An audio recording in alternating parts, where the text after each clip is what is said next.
Agora, um importante destaque internacional: o Hamas propôs uma espécie de acordo para possivelmente até mesmo terminar com a guerra no Oriente Médio. Assunto para o nosso Marcelo Favalli, nosso editor de internacional. Favalli, boa noite para você. Eu pergunto, Benjamin Netanyahu aceitou ou não?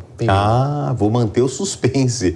Boa noite, Thiago. Boa noite a todo mundo que nos ouve, que nos assiste. Essa é a grande pergunta da noite. Mas vamos entender uma complexa proposta de paz mesmo. Um cessar-fogo que levaria, na opinião do Hamas, um plano do Hamas que levaria para o fim da guerra. Um cessar-fogo extenso, 135 dias de um pacto de não agressão e, segundo o Hamas, se tudo desse certo, ele concordaria, o grupo terrorista concordaria com o fim da guerra. Esse aqui foi o plano do Hamas, que não surgiu sozinho. Ele foi ali arquitetado pelo Hamas, mas ele foi acompanhado pelo Catar, que está bem longe desse palco de guerra, mas tem se tornado um importante agente diplomático aí, costurando uma solução. O Egito, que faz fronteira tanto com a faixa de Gaza quanto o território israelense, e foi observado pelos Estados Unidos. O Antony Blinken, que daqui a pouco aparece aqui, é o diplomata-chefe, o chefe da chancelaria, o ministro das Relações Exteriores dos Estados Unidos, está na sua 4ª viagem ao Oriente Médio e não à toa os Estados Unidos participaram dessa negociação. Falei aqui, vamos lá aos pontos.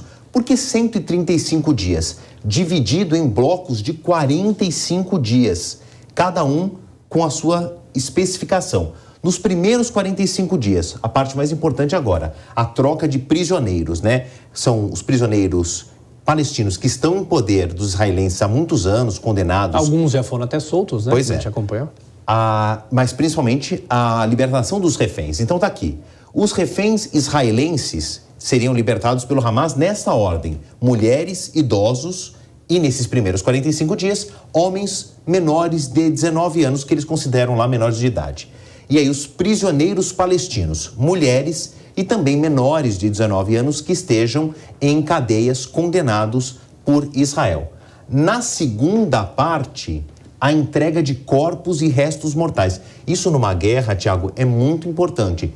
Dá um certo alento daquela família que já recebeu a notificação que o soldado israelense, por exemplo, morreu, continua em território palestino, mas tem os restos mortais devolvidos ao Estado, depois à família, para que ele tenha, pelo menos, um sepultamento digno. Isso para a religião judaica? Bom, para os islâmicos, para os cristãos também. Existe, inclusive, um cortejo, tem uma cerimônia especial. Os soldados que morrem em palco de guerra também recebem homenagens do Estado. Isso aqui é importante. E aí, mais reféns seriam entregues nesses segundos 45 dias. E aí começa as exigências do Hamas, mais prisioneiros palestinos.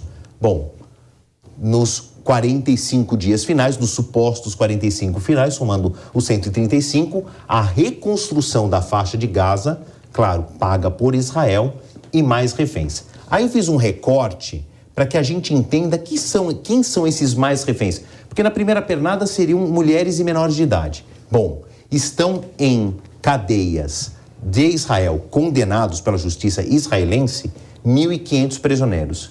500 deles foram condenados à prisão perpétua, segundo as leis israelenses, porque cometeram crimes de alta agressão ao Estado de Israel. E aí, o Hamas quer a libertação de todos eles até este período de trégua de 135 dias. E dentro deste conjunto todo, a ajuda humanitária seria entregue nesses 3 estágios. Agora eu vou para a tua resposta. O que o Benjamin Netanyahu disse? Um sonoro não. Não vai ter. Não vai ter. Aliás, ele respondeu o seguinte: não vai ter paz, não vai ter este acordo de paz, cessar-fogo, e a vitória sobre Hamas é uma questão de meses. Ficou por aqui? Não ficou. Eu fui atrás de um mapa que mostra a presença militar israelense dentro do território da faixa de Gaza. A maior cidade, Gaza, completamente tomada.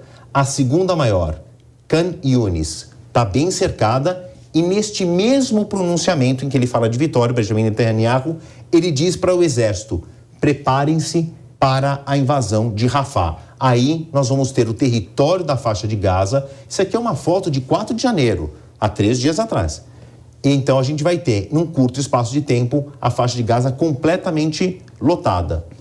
de militares israelenses. Aí eu falei do Antony Blinken, continua no Oriente Médio, ele fala, bom, ainda há muito trabalho a fazer. Os Estados Unidos observaram esse acordo, mas entenderam que ele não chegou a lugar nenhum.